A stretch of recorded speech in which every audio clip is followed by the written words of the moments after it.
আসসালামু আলাইকুম। আশা করি সবাই ভালো আছেন। অনেকদিন পর ফিরে এলাম একটি নতুন ব্লগ নিয়ে। আজকে আমরা ছাদে খাওয়া দাওয়া করব, তাই রান্নার প্রস্তুতি চলছে। শীতের ছুটিতে স্কুল বন্ধ, তাই আদিবামনিও আমাদের বাসায় বেড়াতে এসেছে। ভেজিটেবল রান্না করব। এর জন্য প্রথমে সবজিগুলো সিদ্ধ করে নিব। চিকেন গ্রেভি বানানোর জন্য মুরগির মাংসগুলোতে মশলা মাখিয়ে ম্যারিনেট করে রাখব। এবার মাংসগুলো ভেজে নিব। গ্রেভি তৈরি করে ভাজা মাংসগুলো গ্রেভিতে দিয়ে দিব। আপি আর বড় আপু রান্না করছিল।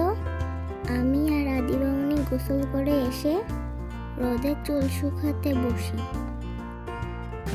ভেজিটেবল ও চিকেন রান্না করার পর ফ্রাইড রাইস রান্না করছে।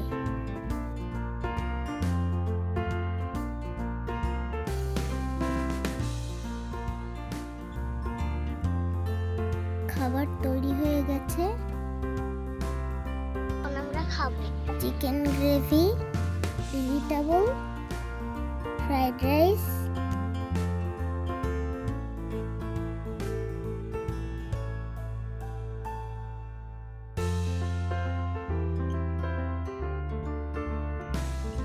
খাবারগুলো অনেক মজা হয়েছে। ফ্রাইড রাইস আমার পছন্দের খাবার।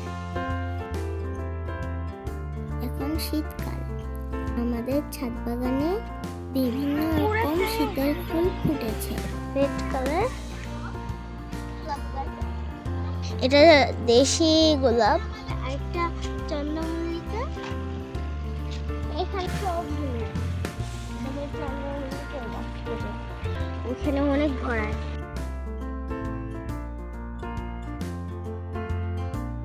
বাইরে অনেক ঠান্ডা থাকায় সবার চা খেতে ইচ্ছে হয়,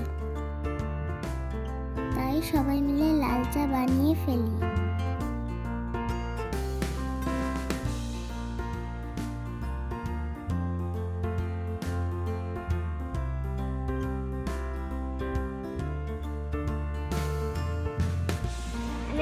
আমার কাজ কাম নাই, শুধু আমি এটা দিয়ে পকেট খেলবো।